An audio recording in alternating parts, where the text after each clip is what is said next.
Environment, climate, sustainability, conservation, they're not all the same. You know, I think there's other challenges around pluralism and Islam in this area that we can discuss, but interestingly, this one was not so much. Not hard to find Islam within the varied practices and teachings of Indonesia and Islamic scriptures in the world, right? Hello everyone, what's up? My name is Laila Hanifah. Welcome to MAARIF channel. Yeah, in this episode we will have a special guest. Good afternoon, Prof. Anna. Assalamualaikum. Good afternoon, Bu Laila. Yes, thank you for taking the time to sit with us for this interview, for this episode. We're so excited to feature your thoughts on our upcoming edition of Jurnal MAARIF that we will talk about religion and environment, entitled Beragama di Bumi, or Living Faithfully on Earth. Yeah. So, Prof. Anna is currently a visiting lecturer in Universitas Internasional Islam Indonesia. She's also the writer of a book, a very wonderful book, Muslim Environmentalism, Religious and Social Foundations, published by Columbia University in 2019. This conversation is a very great opportunity for us and also to learn from your extensive experience and also insights. Let's go, shall we? Let's go, inshallah. Okay. So, we know that you've worked extensively across Southeast Asia, New Zealand, and also United States of America. How have these diverse experiences shaped your understanding of what you call Muslim environmentalism? Please. Yeah, thanks for that great question. A lot of times people want to know a story or a chronology through time, right? How did you get interested in this, in the sequence of events? But I think this question about space, what are the different places globally throughout Asia Pacific and North America is really excellent, because there are different aspects of the work that come from each. For example, I come originally from California in the United States. So the settler colonial ideal of the wilderness, like with John Muir and the Sierra Mountains and the national parks, part of our national story in North America, is really a part of my story too. And then I've come to Wisconsin, the home of Aldo Leopold, who is another figure who's translated into languages worldwide. So I feel like I understand that tradition, while at the same time I'm very critical of it. In the book, while recognizing that as we decolonize these frameworks for environmentalism, we also are always interacting with dominant narratives like that from the United States. The second is, I think it's my experiences actually doing field work in Asia that turned me to this topic. My first book was about the Quran, Al-Quran Al-Karim di Indonesia. And then I started to do some work in mainland Southeast Asia in Cambodia. And I was going to look at very similar networks in Cambodia as here in Indonesia about madrasas and education and Quran. And I found that instead I was really immersed into an environmental story. So when I would ask people, say, up the Mekong River, where is your teacher? How does the school work? The answer was very dependent on the livelihoods of Chan Muslims and also recent environmental events where dams had been built upriver that were affecting the plentitude and the availability of fish. So I had to tell a story about fish and resource management to tell my Islamic story. And then I turned to Indonesia because it's what I know. You know, I've worked here for a long time, and with humility and from my perspective as an academic, I do feel like I know an Islamic studies framework. So in order to talk about global Islam rather than the Middle East, I came to Indonesia, where Muslims live, and Asia, where most of the world's Muslims live. So all of these areas throughout space have influenced me. And of course, it was when I was in Aotearoa, New Zealand, that I really felt that I could make that shift. You know, it's kind of outside the box, if you will, right, in Aotearoa. So that's how it all came together. Yeah, it's very great to, you try to decolonize the environmentalism issue and also like broaden the perspective not only on a monolithic perspective on Islam, but also more diverse, and taking place in Indonesia. It's very great to hear.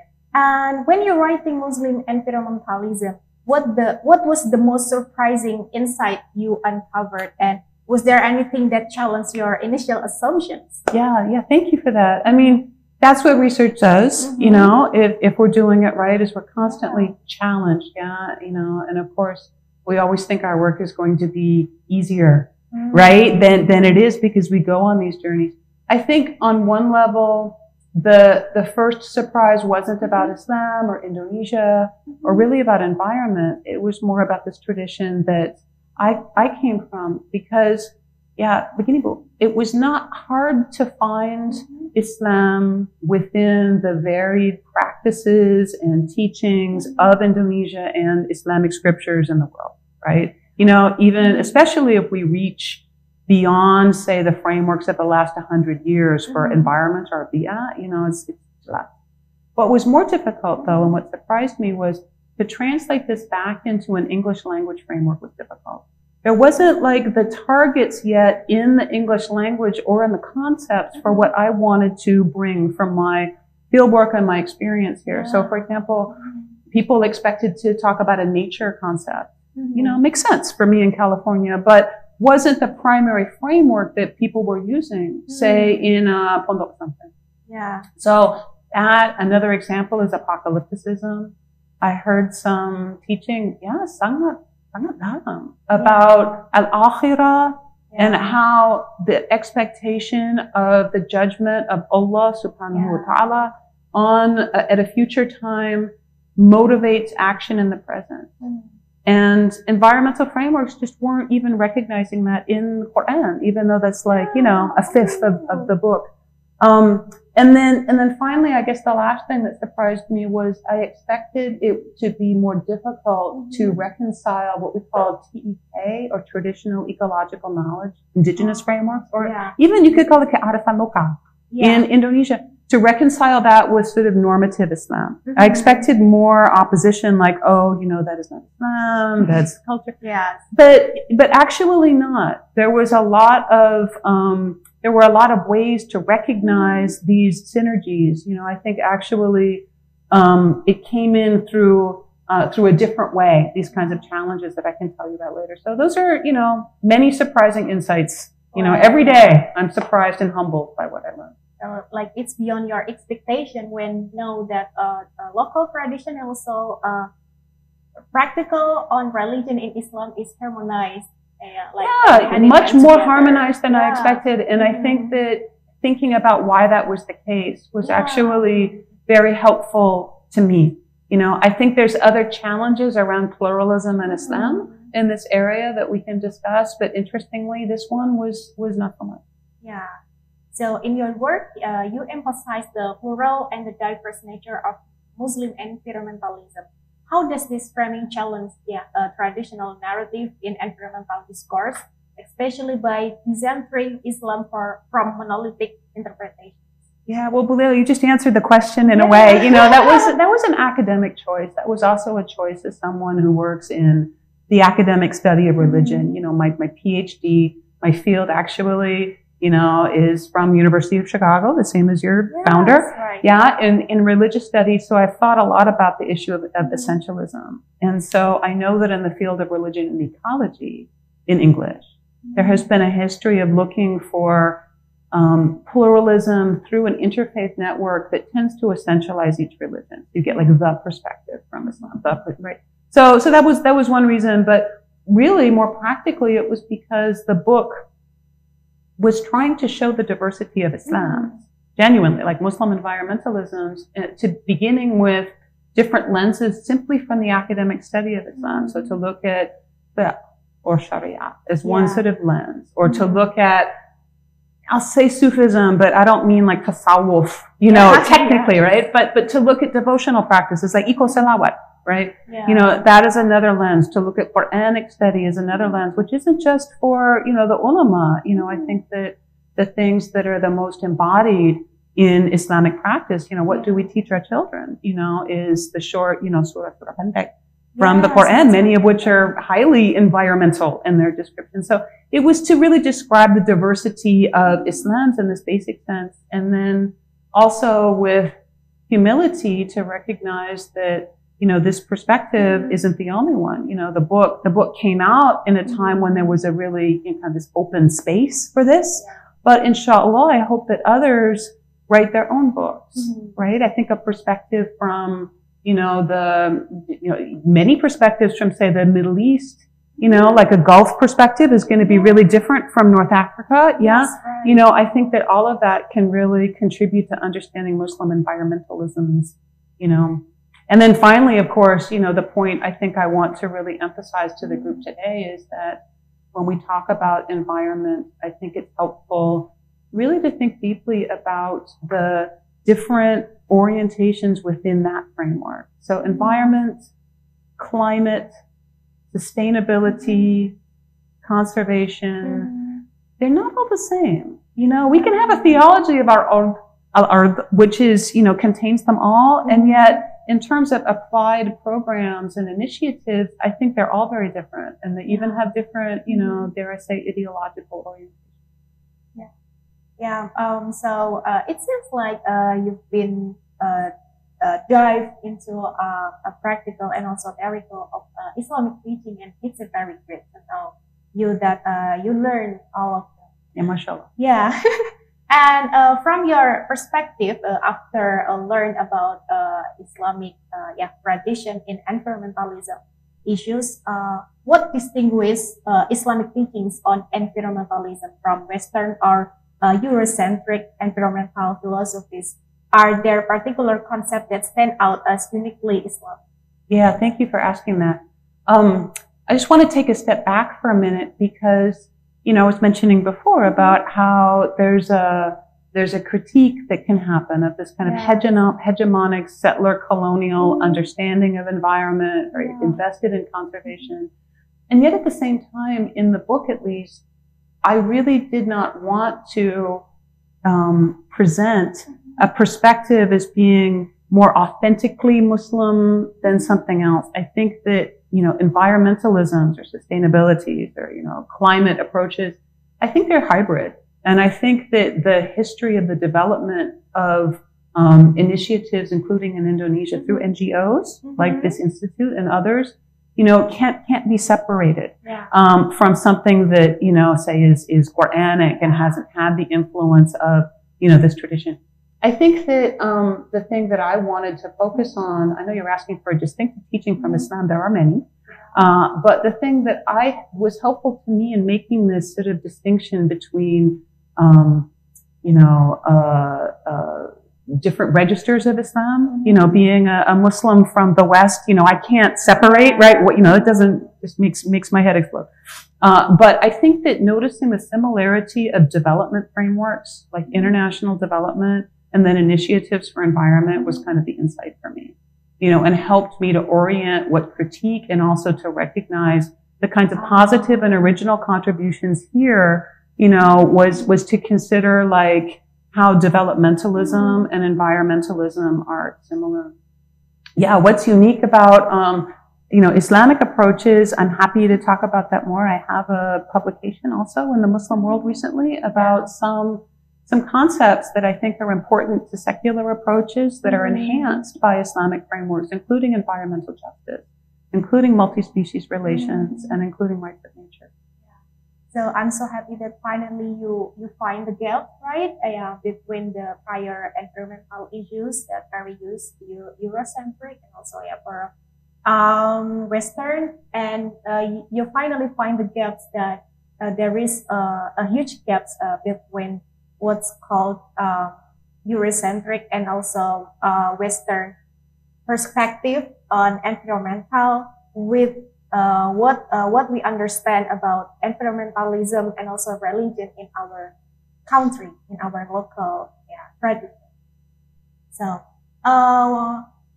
talking about that, what role do you think Muslim majority countries like Indonesia and other countries can play in leading global environmental advocacy and advocacy efforts? Are there existing examples we can learn? Yeah, I mean, I'm not from one of these countries. So it's not my place to say, but I am privileged now to be teaching in a IIIU, in the International Islamic University in Indonesia in the program in climate change. And one of the things that's striking me with the privilege of working with these future leaders, international leaders, but many of whom come from Muslim majority countries, including Indonesia, is the perspective from the global South. And I think that as we look not just at climate issues and climate justice, but across the board of sustainability issues, that's a voice that is essential, politically, religiously, practically, and others. In terms of your question, like asking what is a country is kind of difficult. Environmental governance, is a lot of things, including, multiple kinds of networks. But I think that thinking about North and South actually is a helpful distinction in many ways, especially right now in terms of resources and resource extraction. Yes, I believe that it will your research actually will also give our insight on this initiative and also from the best practice. And you know that MAARIF Institute is a faith-based organization. We are NGO, but we are also a think tank that we want to address environmental challenges through Islamic principles. How do you think initiative that we can make a tangible impact on pressing environmental issues? I'm so grateful to be a part of this conversation at its initial stages. It's very exciting, and I'm really thankful that you think that my perspective could be helpful. I think I have, a couple of observations is what I can offer. One is that a faith-based organization such as this provides authority, provides credibility as well as experience. And so that's something to be mindful about, and thoughtful about. That's an opportunity, and that can also be a challenge in some ways. I think that the shift from sort of an older 20th century model of interfaith declaration into an advocacy-based approach and building tools and capacity in that area, which of course MAARIF, has through its established networks, I think is very promising. It just depends on what an organization like this would like to do. What's its risk tolerance? What are the issues that represent the constituencies and stakeholders that are here? But, I'm happy to, be a part of that conversation and grateful to. I think that, recently I was in Pakistan. In Lahore, Pakistan is the air quality index, topped out over 2000. And I was there for a climate discussion, an international climate discussion. And at that event, it wasn't like here where, everyone is coming from like a faith-based perspective. In MAARIF Institute, that was many politicians and artists, in fact, who were decidedly secular in their approach. And what I found was that to bring a perspective about Islam, global Islam, was appreciated because a religious viewpoint can discuss issues on a scale that makes sense for environmental crisis. I think that to talk about climate or something like that, issues of really ultimate existential concern, I think just even having that vocabulary, whether people are religious or not, Muslim or not, opens up something that moves beyond 20th century frameworks. So I think that has value for everyone in a pluralistic society, including with secular discourse as well. Yeah, so you think that it is very interesting and like a refresh perspective to bring this faith-based perspective to address this issue, right? Yeah, I think it helps. I think it helps everyone, frankly, and I don't think that one needs to affirm the creed of a particular religious community to appreciate that. Thinking about the horizons of human responsibility in an intergenerational sense. Which the tradition of European ethics is not strong on. There's not really cost-benefit analysis can't think about that. The Quran can. And so bringing forward a theological framework, even without a faith commitment, opens up a conversation that has to happen if we're going to be serious about environmental futures. So I think in that alone, there's benefit, especially for an organization that focuses on promoting ideas and serious critical and academic inquiry. like MAARIF Institute. Yeah. So last question, Prof. Anna. So for the emerging scholars who are beginning to explore the intersection between religion and environmentalism, what advice would you give? And are there specific approaches or areas they should focus on? It's up to them. You know, I'm continually surprised and, you know, have a sense of wonder about what comes forward in the field, things I'd never thought of. But besides, you know, not repeating my mistakes, I would say that there are really three areas that I would hope that people would focus on who are intentionally coming into this field. Now, academics are only part of it, right? Yeah. And we know from learning about environmental justice that it's activists many times whose theorization is in their practice that we learn the most from. But I'm an academic, so that's how I'll answer the question. I think first off, knowing environmental studies is critical. I think that the days of just talking about environment in a general sense or problems or crisis vaguely, I think doesn't help move things forward because, as I said before, climate, sustainability, conservation, they're different issues. Yeah. They're different issues, you know, and they all bring up different kinds of ethics or different Muslim environmentalisms, if you will. So I think taking the time to learn about that is valuable and will move things forward. I think second, that knowing a community, not necessarily the community that you come from, but being able to connect ideals to realities is critical. Because, you know, the environment is about the material world after all. Yeah. So it's good that we know our texts. It's good that, you know, that we know Quran and Hadith and, you know, all of the Islamic teachings that can be brought to bear on this. At the same time, you know, even more than just breaking from Orientalism, to be able to apply these within context is what's really going to have real solutions. And again, I think that's the strength of the MAARIF Institute, to be able to work with communities. And third, I think that thinking through this issue of indigeneity is critical. I think that's also important in order to be able to continue to participate in global conversations, which in so many ways is being led by indigenous voices in many ways. So I think that besides, you know, avoiding a kind of extractive approach around religious systems, also to welcome knowledge, kearifan lokal, from indigenous viewpoints, whether they're labeled Islamic or not, I think is very helpful. Yeah, so it's very important to back to our local context and also being embraced in that community to do a very, I think that your research is very impactful, and also even give us as the Islamic community itself have a very insight from our religion. So it's very great to know about this research. So thank you so much for Prof. Anna, for sharing your knowledge and also experience with us. This is such an eye-opening conversation. I hope that we could discuss again later in the future. And before we wrap up, anything you want to give, like a closing statement or emphasize for our audience? Thank you. The pleasure is mine. Assalamualaikum. Ya, Waalaikumsalam. Bye.